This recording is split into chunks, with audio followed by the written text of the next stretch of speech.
Boa noite. O Supremo atende a pedido do Conselho Federal da OAB e invalida trechos do Estatuto da Advocacia que retiravam prerrogativas essenciais do advogado.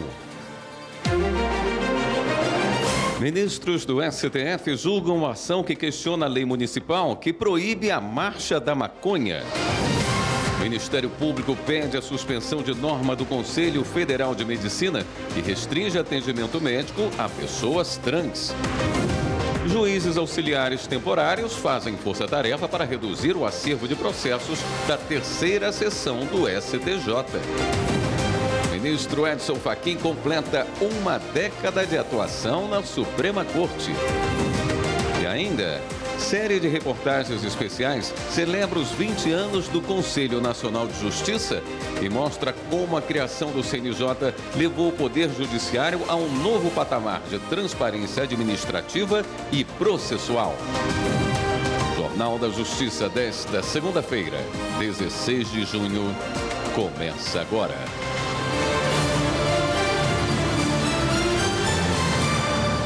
O Supremo Tribunal Federal considerou inconstitucionais trechos do Estatuto da Advocacia que retiravam prerrogativas essenciais da profissão. A decisão foi em plenário virtual. Quem tem os detalhes é a repórter Carolina Chaves. Os ministros atenderam ao pedido do Conselho Federal da OAB contra uma lei aprovada em 2022 que alterou o Estatuto da Advocacia de 1994. A norma retirou prerrogativas do advogado como imunidade profissional e acesso aos processos judiciais. No Supremo, a OAB alegou que as restrições previstas na norma aprovada foram o resultado de uma sequência de erros técnicos no Legislativo e que as mudanças propostas no Estatuto tinham o objetivo de atender às novas exigências do mercado. O Conselho afirmou que o projeto que deu origem à lei questionada não previa a revogação das prerrogativas. Apesar disso, a redação final aprovada pela Câmara dos Deputados teria incluído, erroneamente, essa mudança e a Presidência da República sancionou a lei sem corrigir a falha. Ao analisar o pedido, o relator, ministro Flávio Dino, aceitou o argumento de que a revogação se deu por erro no processo legislativo e destacou que nem a Câmara dos Deputados nem o Senado Federal votaram para revogar as prerrogativas dos advogados. Por isso, Dino entendeu que houve vício formal de inconstitucionalidade. O voto foi acompanhado pelos demais ministros.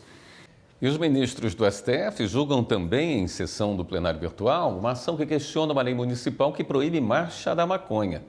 As informações com a repórter Marta Ferreira. A lei foi sancionada em 2023 pela Prefeitura de Sorocaba, em São Paulo. A lei estabelece a proibição de marchas, inclusive a marcha da maconha, eventos, feiras, reuniões e práticas que façam apologia à posse para consumo e uso pessoal de substâncias ilícitas ou ilegítimas psicotrópicas ou entorpecentes que possam causar dependência de qualquer natureza. A Procuradoria-Geral da República questiona a lei aqui no Supremo Tribunal Federal. Alega que a norma viola direitos e garantias constitucionais, além de afrontar a jurisprudência da Corte. Já a Prefeitura argumenta que a lei é constitucional porque resguarda a saúde pública, prevenindo o uso de substâncias ilícitas. O relator da ação é o ministro Gilmar Mendes, que atendeu ao pedido da Procuradoria-Geral da República e votou pela inconstitucionalidade da lei.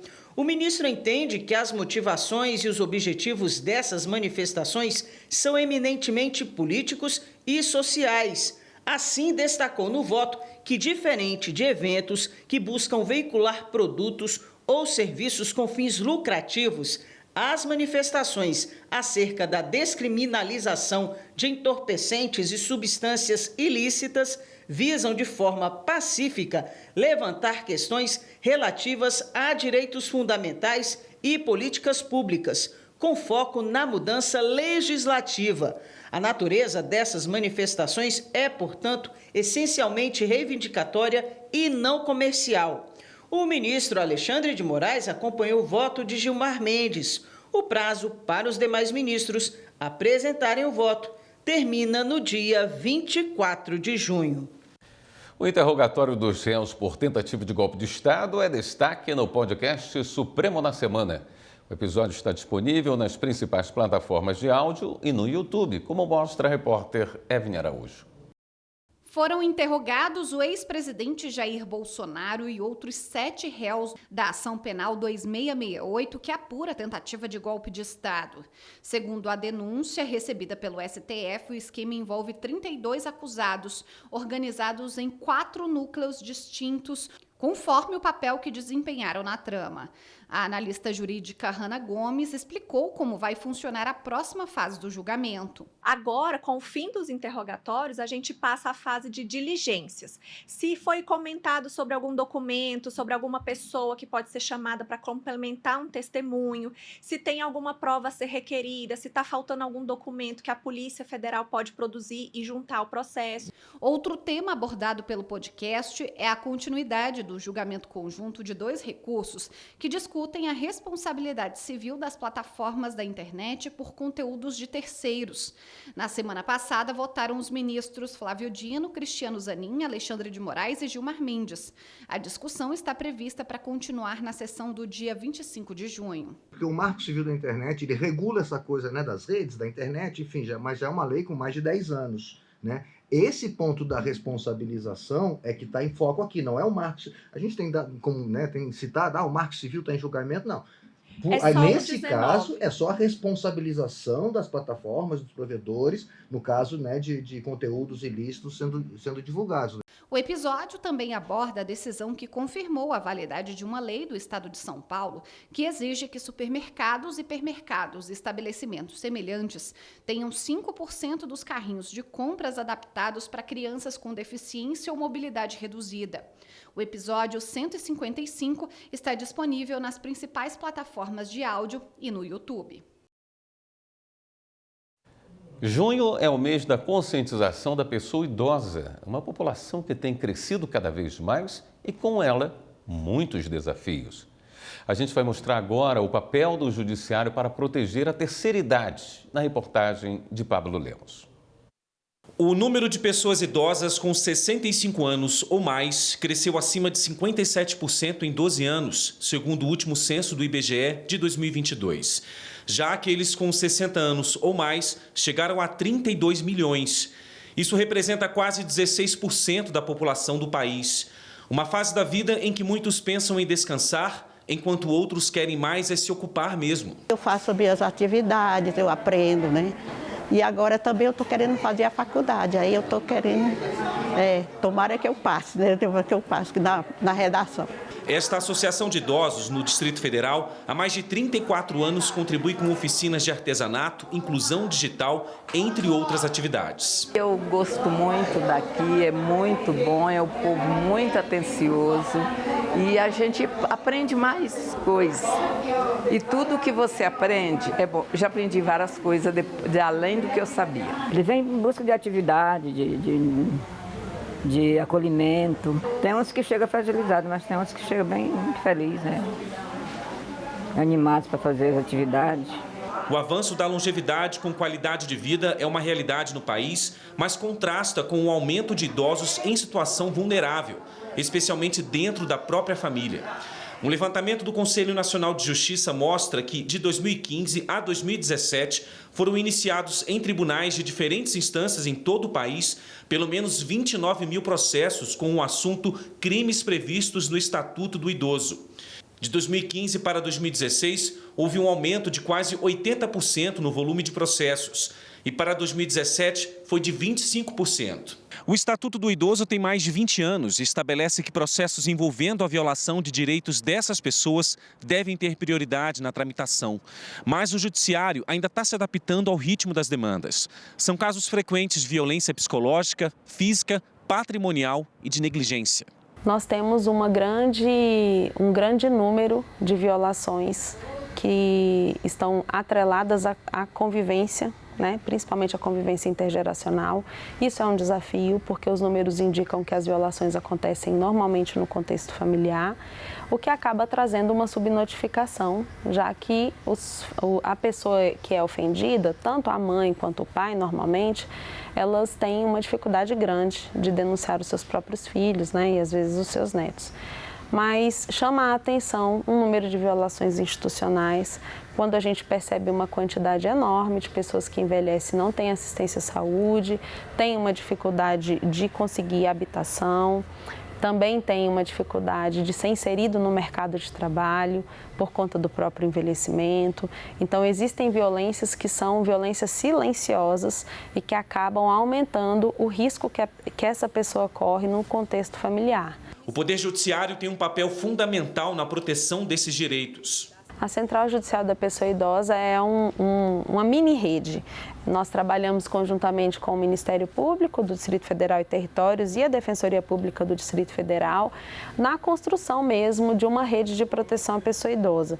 E por causa disso, nós integramos a uma grande rede protetiva que aí atrai para a nossa consolidação de política pública o próprio governo do Distrito Federal, algumas instituições que compõem o governo federal também. O nosso objetivo é compartilhar informações importantes na proteção, como o tratamento de todas as denúncias que chegam através do Disque 100, o direcionamento e capacitação de pessoas que estão fazendo parte dessa rede. Então, a Central também tem essa função e o encaminhamento das demandas que chegam até nós, seja presencialmente, seja por diversas formas em que nós promovemos o nosso atendimento, na perspectiva anônima pelo Disque 100 ou informada, né, personalizada pelos atendimentos presenciais direcionados à Central.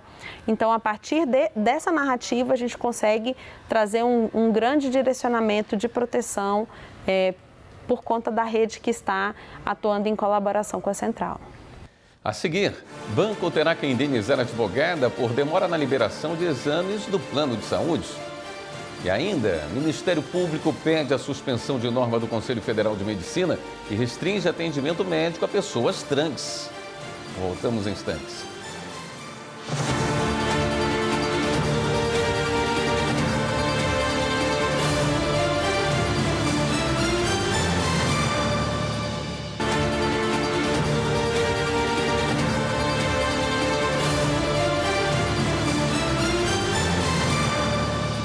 A quinta turma do Tribunal Superior do Trabalho decidiu que um banco deve indenizar a advogada por demora na liberação de exames do plano de saúde. Informações com a repórter Renata Gorga. A mulher trabalhava na Caixa Econômica Federal, em Brasília. Ela exercia a função de advogada e se afastou das atividades para tratar um quadro de ansiedade.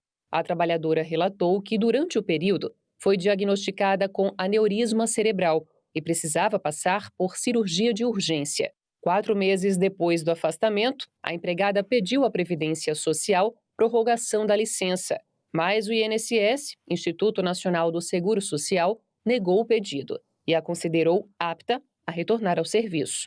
A situação da profissional também foi submetida a uma análise pela Caixa. O serviço médico da instituição financeira, por outro lado, considerou que ela não deveria voltar às funções. A trabalhadora entrou no chamado limbo previdenciário, que é quando INSS e empregadora discordam sobre a alta médica. A empregada também contou que passou por um grande abalo emocional, porque o banco demorou a autorizar os exames pré-cirúrgicos pelo plano de saúde. A advogada entrou com ação na Justiça Trabalhista contra a Caixa por dano moral. O Tribunal Regional do Trabalho da 10ª Região, que abrange Distrito Federal e Tocantins, reformou a decisão de primeiro grau que havia negado o pedido. O TRT condenou o banco a pagar R$ 251 mil de indenização à trabalhadora. Em recurso apresentado ao Tribunal Superior do Trabalho, a instituição financeira pediu a redução do valor. O caso foi analisado pela quinta turma. O relator, ministro Breno Medeiros, votou pela diminuição do montante a ser indenizado. Quantas outras situações que nós tivemos de outros casos aqui em que a pessoa estava fragilizada. Valores que beiram R$ 400 mil, a gente vai ver valores, onde há morte, onde há amputação de membros, onde onde tem acidentes de trabalho grave, certo? E, na realidade, nada disso, não houve consequência, a não ser esse momento. O ministro Douglas Alencar abriu divergência. Para ele, o valor é razoável e proporcional. Aqui me pareceu mesmo adequado o valor proposto, sobretudo se nós considerarmos o parâmetro inscrito na CLT pela Lei 13.467, que procurou tarifar essa atividade de quantificação a partir do número de salários recebidos pelo trabalhador. E aqui nós temos uma trabalhadora que ocupava uma função significativa pela remuneração que oferia, em torno de R$32 mil. Daí porque o valor equivalente a 7 remunerações estaria, inclusive, muito aquém daquele teto de 50 remunerações que a CLT estabelece. A ministra Morgana Richa acompanhou a divergência. Fato é que, feliz da parte que tinha uma remuneração tão elevada, ela corresponde a 7,4 vezes o salário, o valor do dano moral fixado pelo tribunal da origem. E se nós olharmos a fixação ali de natureza média, a indenização corresponde a 5 vezes o valor do salário e a grave corresponderia a 20 vezes. Então, me parece que está dentro desse limite, porque o valor dor em si não tem preço. Por maioria de votos, a quinta turma manteve a decisão do TRT, que condenou a Caixa a indenizar a advogada por danos morais no valor de R$251 mil. Não cabe mais recurso. O Ministério Público Federal ajuizou ação civil pública para suspender os efeitos de uma norma do Conselho Federal de Medicina que restringe atendimento médico a pessoas trans. Os detalhes a gente acompanha agora com o repórter Paulo Melo. O Ministério Público Federal considera a norma um retrocesso social e jurídico. Segundo o órgão, ela ignora estudos científicos, aumenta a vulnerabilidade da população trans e desrespeita tratados internacionais e o princípio constitucional da proteção integral à criança e ao adolescente. O MPF questiona ainda a exigência de atendimento conforme o sexo biológico, que contraria a jurisprudência do Supremo Tribunal Federal, desrespeita a identidade do paciente e desestimula a busca por cuidados preventivos e terapêuticos. Outro ponto é o envio obrigatório de dados pessoais aos conselhos regionais, o que para o Ministério Público Federal fere a Lei Geral de Proteção de Dados. Além da suspensão imediata da norma, o MPF pede a condenação do CFM ao pagamento de R$3 milhões por danos morais coletivos. O valor deve ser usado em ações educativas voltadas à promoção dos direitos LGBTQIA+. A Justiça de São Paulo manteve a decisão que negou pedido de indenização a uma mulher que teve filho após passar por cirurgia de laqueadura. Anderson Arcoverde tem as informações. De acordo com o processo, a mulher foi submetida ao procedimento de esterilização no fim de março. Em meados de julho, descobriu que estava grávida e no início de dezembro teve o bebê. Um laudo pericial comprovou que a laqueadura foi realizada de forma correta e sem problemas, mas a mulher já estava grávida quando fez a cirurgia. A perícia comprovou que ela apresentava uma gestação incipiente, que não pôde ser detectada pelo exame de laboratório feito à época. Por isso, não houve culpa do médico que realizou a laqueadura. Na decisão, o desembargador que relatou o caso destacou ainda que a mulher contrariou as recomendações médicas e não utilizou nenhum método contraceptivo no período anterior à cirurgia. A Justiça do Distrito Federal condenou a empresa Azul Linhas Aéreas a indenizar uma passageira que perdeu a festa de aniversário por atraso no voo. A decisão é do Tribunal de Justiça do Distrito Federal e Territórios, que manteve decisão de primeira instância. A autora da ação tinha preparado uma festa de aniversário de 40 anos em Ilhéus, na Bahia. Mas ela só conseguiu chegar na cidade baiana um dia depois da data da festa. De acordo com os autos, o voo que saía de Brasília atrasou e a passageira perdeu a conexão para o destino final. A Azul alegou que o atraso se deu por necessidade de manutenção não programada na aeronave e que a passageira foi reacomodada no voo seguinte. Por isso, não caberia indenização. No entanto, os desembargadores entenderam que a passageira foi privada de estar junto com familiares e amigos em um evento de grande significado, causando angústia e sofrimento, atingindo a dignidade humana. Por isso, a empresa aérea foi condenada a pagar R$ 7.000 por danos morais e R$ 1.500 por danos materiais para a autora. A empresa de viagens Urbi teve o site penhorado em uma execução por dívida de pacote de viagem. A juíza entendeu que a medida é necessária para assegurar o pagamento do débito. Repórter João Pedro Melo.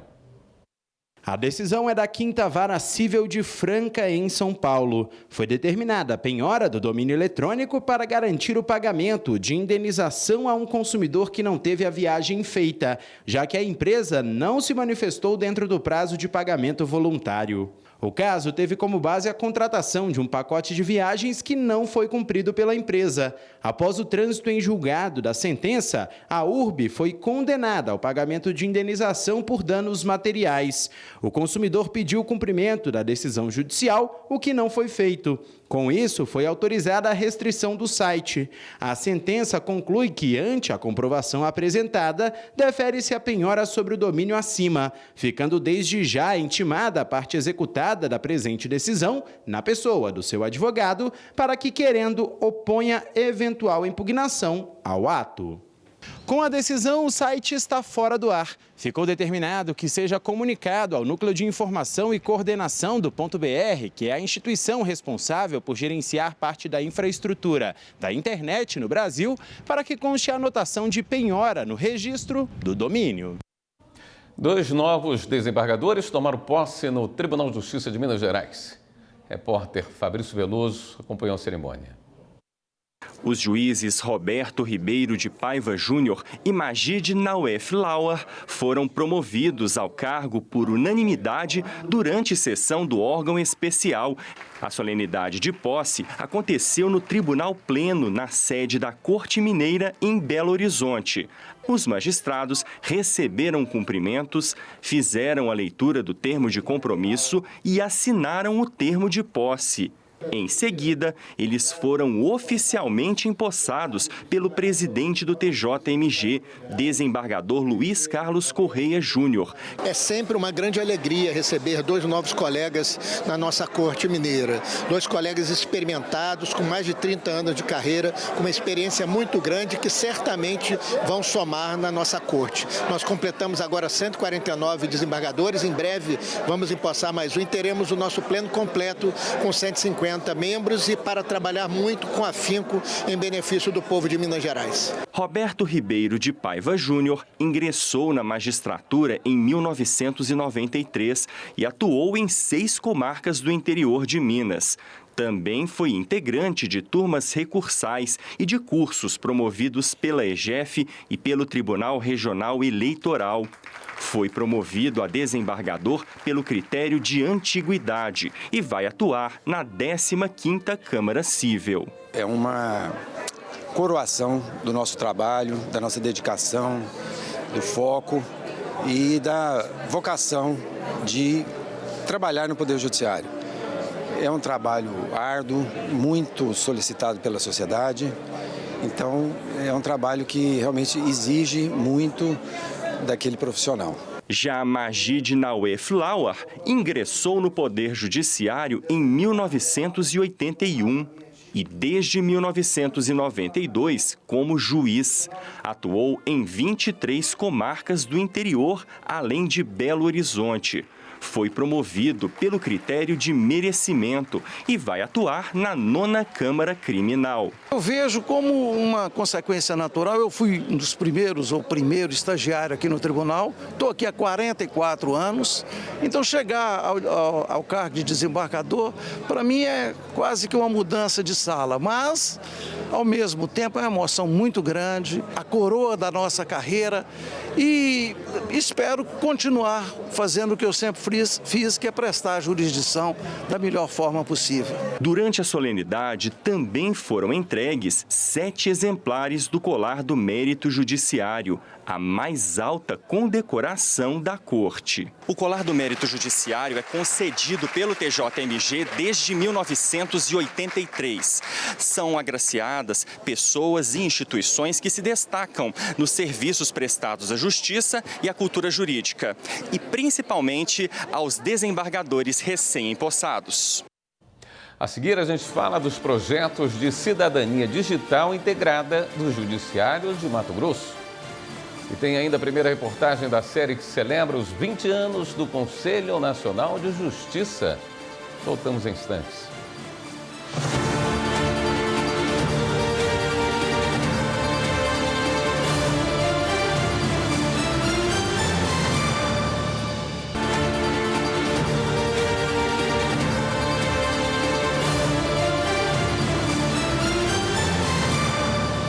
Neste mês, o Conselho Nacional de Justiça completa 20 anos. O CNJ marcou o início de uma nova era para o Poder Judiciário, trazendo transparência administrativa e processual para a sociedade. Em celebração a essas 2 décadas de mudanças, a gente vai transmitir nesta semana no Jornal da Justiça uma série de 5 reportagens especiais. A primeira é sobre a criação e o papel do Conselho como ponto-chave da reforma por meio da criação da Emenda Constitucional 45 de 2004. A reportagem é de Pablo Lemos.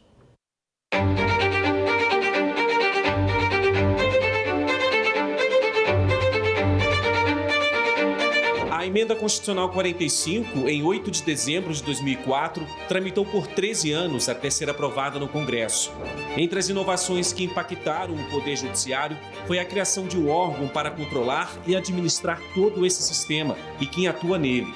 Por isso foi instituído o Conselho Nacional de Justiça. Os debates para o desenvolvimento do CNJ começaram no período da elaboração da Constituição de 1988.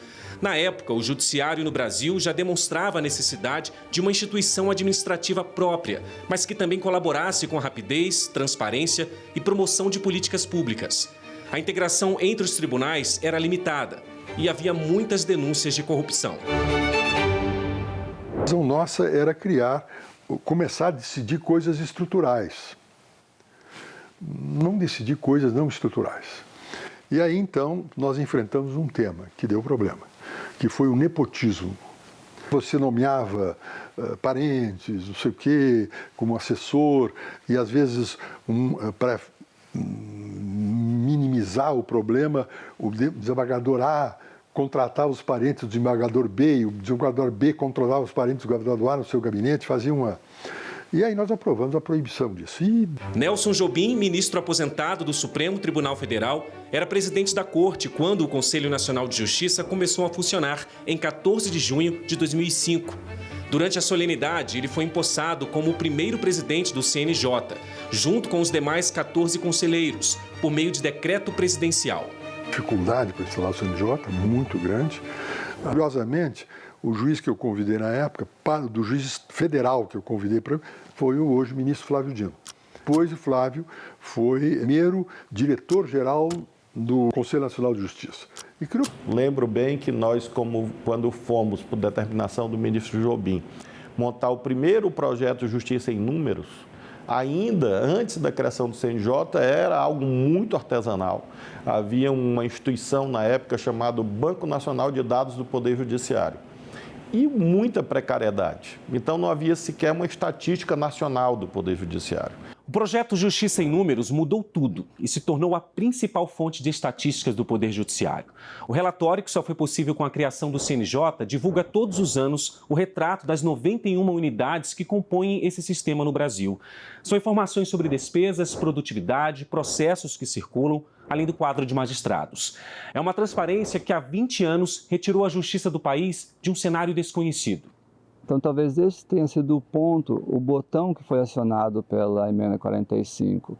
Olha, é preciso conhecer a justiça para poder planejá-la estrategicamente. Conhecer o seu orçamento, conhecer a sua estrutura, conhecer as suas demandas, avaliar a proporção entre oferta e demanda de justiça. O Conselho Nacional de Justiça é composto por 15 conselheiros, 3 ministros de tribunais superiores, 6 magistrados, 2 membros do Ministério Público, 2 integrantes da Ordem dos Advogados do Brasil, além de 2 cidadãos com amplo conhecimento jurídico e boa reputação, sendo um indicado pelo Senado e outro pela Câmara dos Deputados. O Conselho tem responsabilidades de controle administrativo e financeiro e zela pelos deveres funcionais dos magistrados, que ocupam os 5 segmentos da justiça brasileira, com exceção do STF, órgão máximo do Poder Judiciário no país. O Conselho Nacional de Justiça, ao longo desses anos, tem prestado um serviço valioso à justiça, coligindo dados, traçando políticas públicas, eventualmente punindo quem mereça ser punido. Nós avançamos com ferramentas tecnológicas, com o Observatório do Meio Ambiente, Observatório de Direitos Humanos, enfrentamento à violência doméstica, no tratamento das pessoas em situação de rua. Nós procuramos enfrentar algumas das vicissitudes brasileiras nas suas mais diferentes frentes, com o empenho dos 15 conselheiros que dedicam o seu tempo, a sua energia e o seu talento a pensarem o Brasil e a tentarem fazer um país melhor e maior. A cidade de Arapiraca, em Alagoas, ganhou uma nova unidade para promover a conciliação em conflitos que chegam ao judiciário. O repórter André Risco tem os detalhes. O novo Centro Judiciário de Solução de Conflitos e Cidadania, Sejusc, foi inaugurado e agora funciona no Complexo Integrado de Justiça Especializada de Arapiraca. A unidade, que antes funcionava na rodoviária, atua na resolução de conflitos pré-processuais e processuais por meio de métodos como a mediação e a conciliação. Quando você concilia, você constrói a decisão. Na decisão construída, todo mundo ganha, não é? Não tem perdedor, não é? Então, isso gera um nível de satisfação das partes envolvidas no processo muito maior do que a satisfação ou a insatisfação que o método tradicional produz. O presidente Fábio Bittencourt, acompanhado de magistrados e servidores, prestigiou a solenidade de inauguração do novo espaço. Ele destacou a importância dos Sejuscs como meio para se alcançar uma justiça mais célere. Nós estamos com uma carga muito grande de processos judiciais no Poder Judiciário. Então, toda matéria que possa ser resolvida através da conciliação e ou mediação é um processo ou milhares de processos que saem do Poder Judiciário para uma fase pré-processual ou até mesmo processual, mas que se encerra de forma célere e rápida. O juiz José Miranda, coordenador do Sejusc, lembrou que o índice de conciliação no pré-processual chega a 80%. Ele explicou ainda quais tipos de conflitos podem ser solucionados por aqui. Todos os processos que os juízes mandam, a gente faz as audiências. Tem os processos preliminares do Juizado da Mulher, que a gente faz também, e os pré-processuais tem os do município, que são todos que é um convênio que é entre o Tribunal e o município de Arapiraca, que ampliou o Sejusc, e pré-processual de família. Qualquer processo que as pessoas comparecerem, a gente atende também. O Sejusc de Arapiraca vai abranger todas as comarcas da 2ª circunscrição e vai funcionar de segunda a quinta de meio-dia até às 18 horas e nas sextas-feiras de 7h30 da manhã às 13h30. O segundo dia do FestLab Centro-Oeste contou com apresentações de projetos, compartilhamento de boas práticas, onde o Tribunal de Justiça de Mato Grosso compartilhou detalhes dos projetos Cidadania Digital Integrada, Operação Grid e Chat Lexia. Acompanhe a reportagem de Laura Meirelles.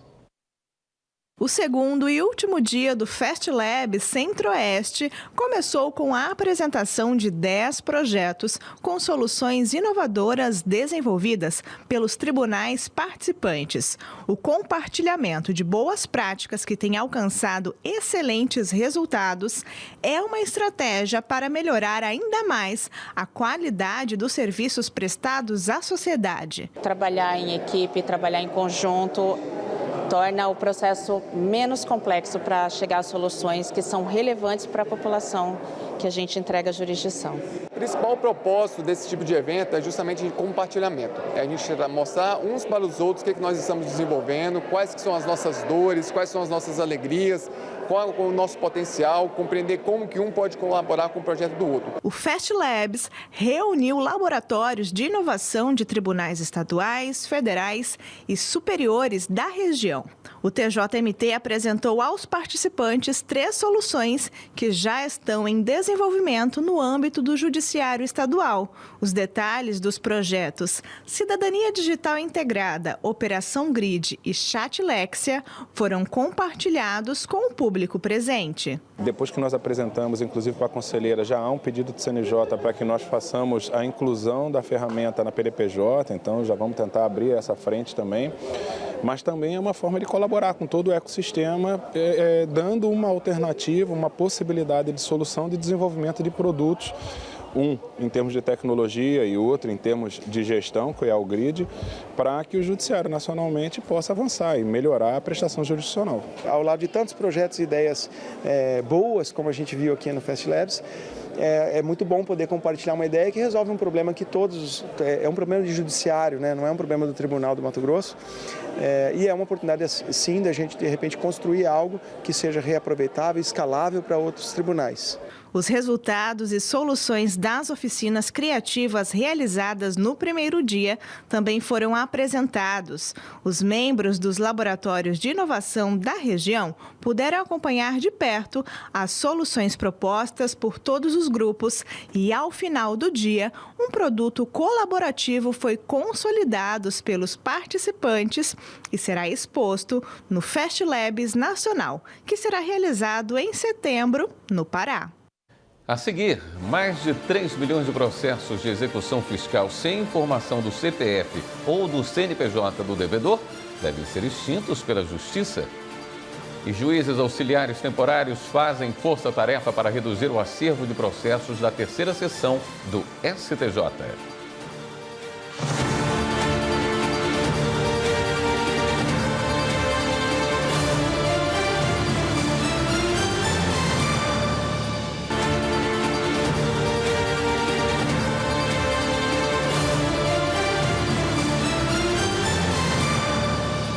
Mais de 3 milhões de processos de execução fiscal sem informação do CPF ou do CNPJ do devedor devem ser extintos pela Justiça Estadual e pela Federal. Uma resolução do CNJ do ano passado instituiu medidas de tratamento racional e eficiente na tramitação das execuções fiscais pendentes no Poder Judiciário. Desde a publicação, o acervo desse tipo de pendência foi reduzido em 26%. O percentual corresponde à baixa de mais de 10 milhões de processos de execução fiscal no país. Além da diminuição dos números, houve redução de até 4 vezes na entrada de novos processos na Justiça Estadual. Na Justiça Federal, nos primeiros 6 meses deste ano, foram ajuizadas apenas 61 mil ações. A resolução estipulou regras para a extinção das execuções fiscais com valor de até R$10 mil, sem movimentação útil há mais de 1 ano.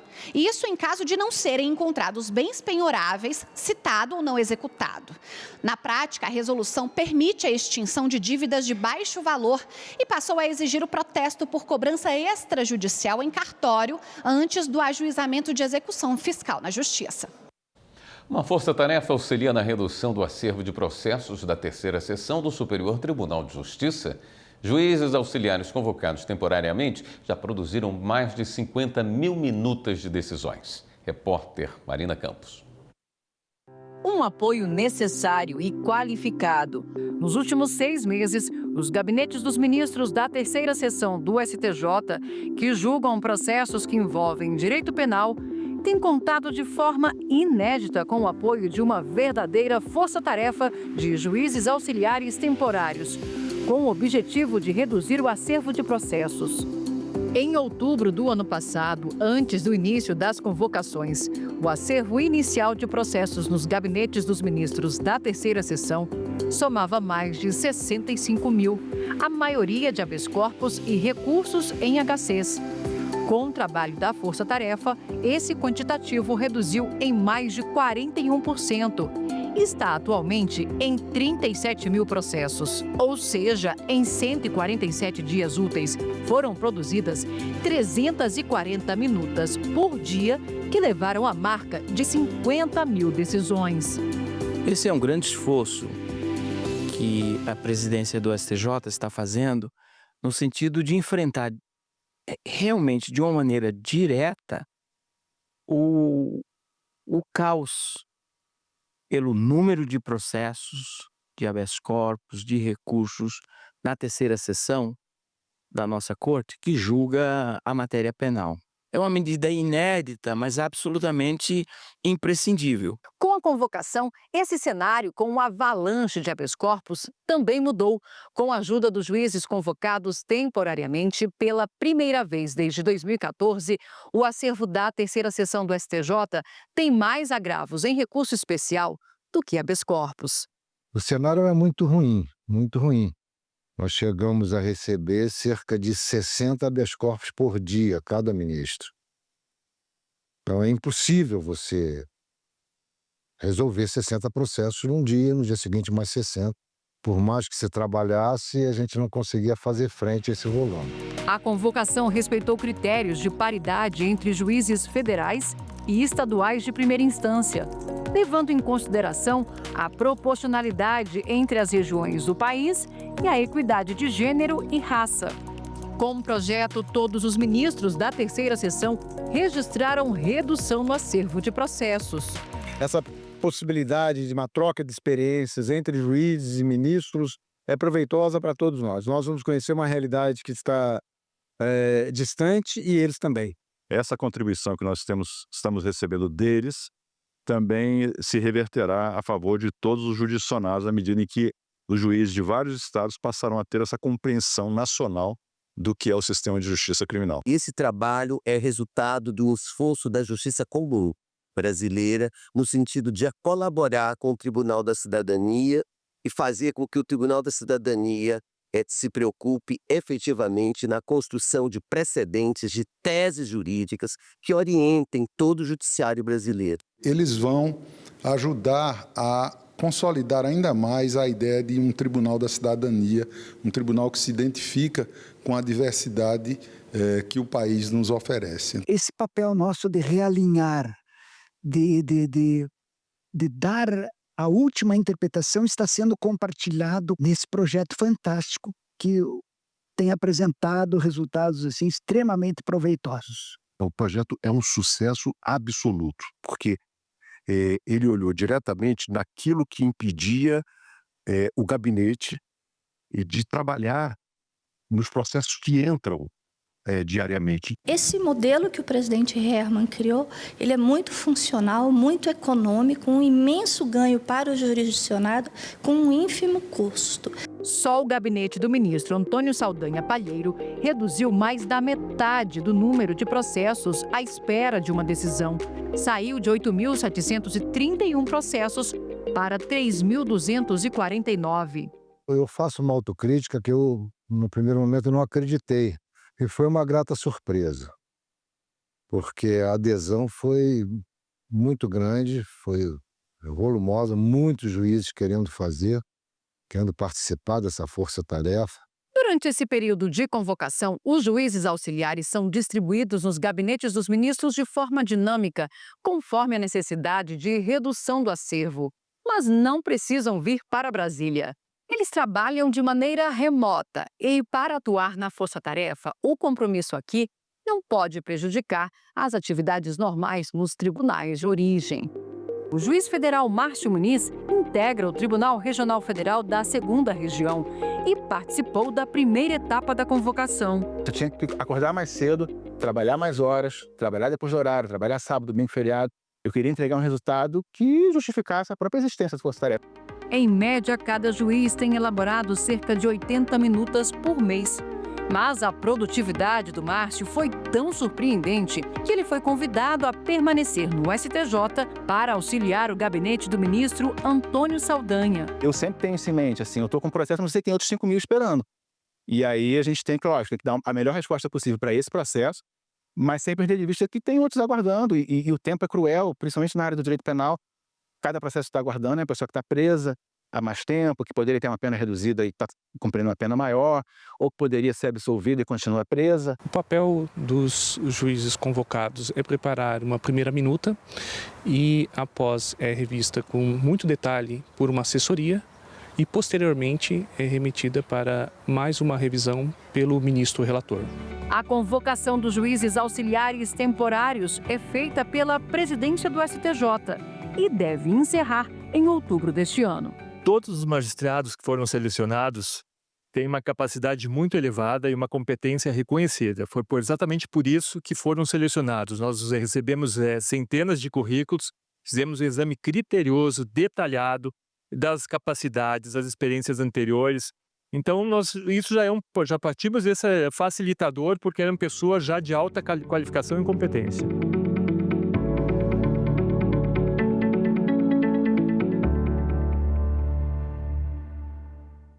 No próximo bloco, a gente fala da campanha do STF de enfrentamento ao assédio e à discriminação. E o ministro Edson Fachin completa uma década de atuação na Suprema Corte. Voltamos já.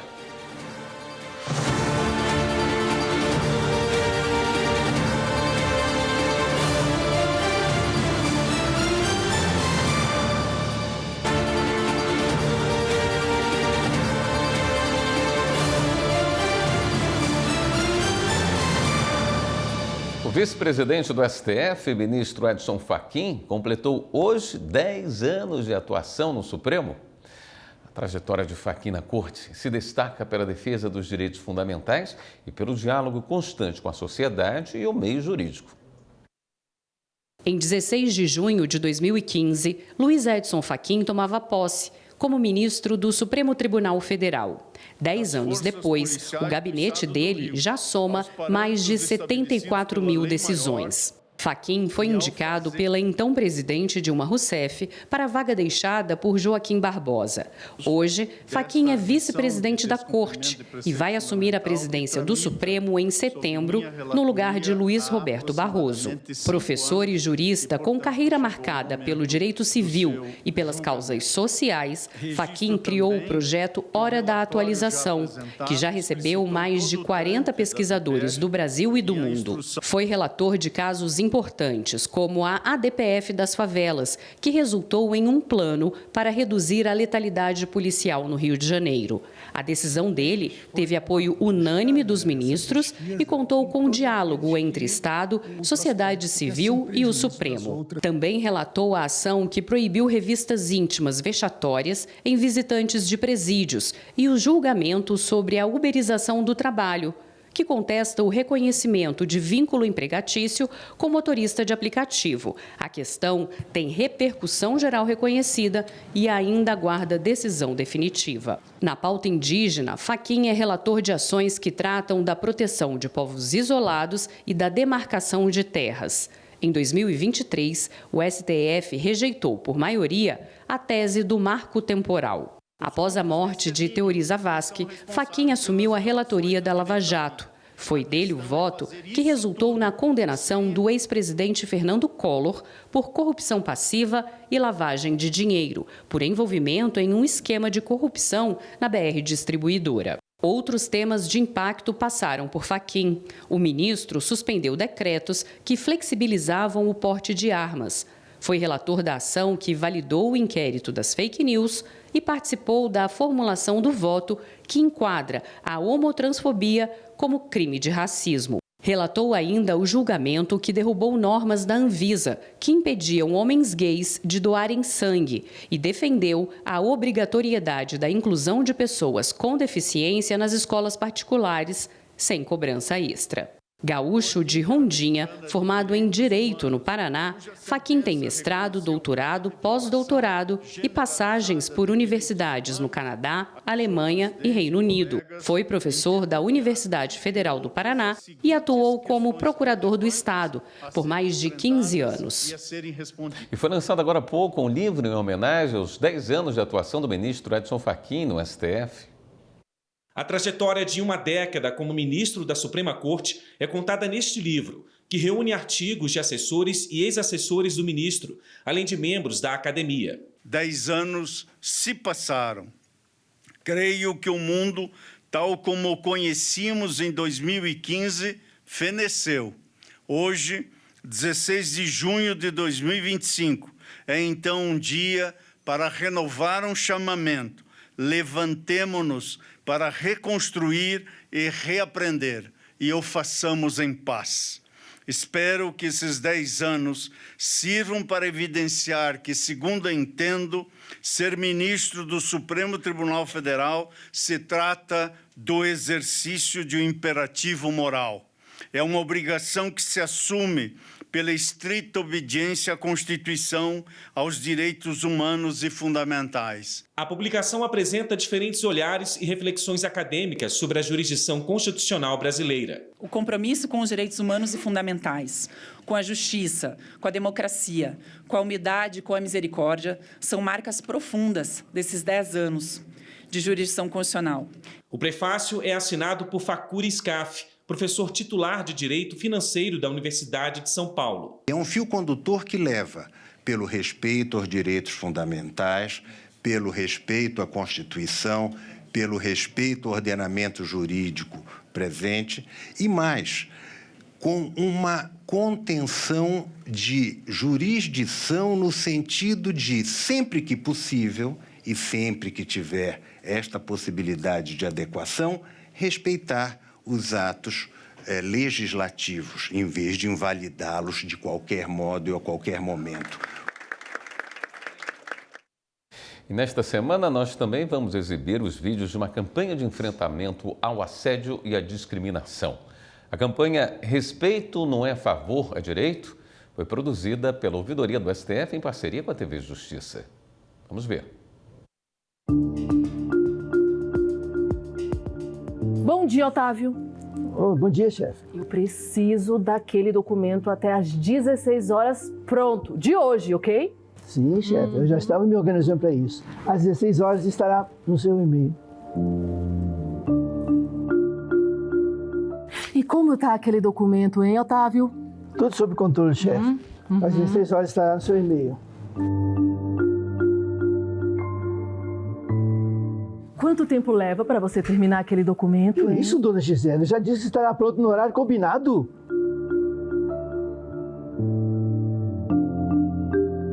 Tá indo onde? Eu tô indo almoçar, dona Gisele.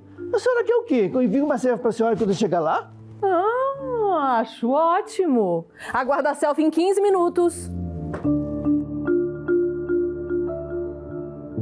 Monitorar de forma excessiva ou invasiva ou impor exigências irrealistas representa uma prática gerencial inadequada que pode gerar pressão e constrangimentos negativos para a saúde mental da equipe e o próprio desempenho profissional. Gerir envolve a supervisão e cobrança, mas podemos fazer isso de forma respeitosa. Lembre-se, respeito não é favor, é direito.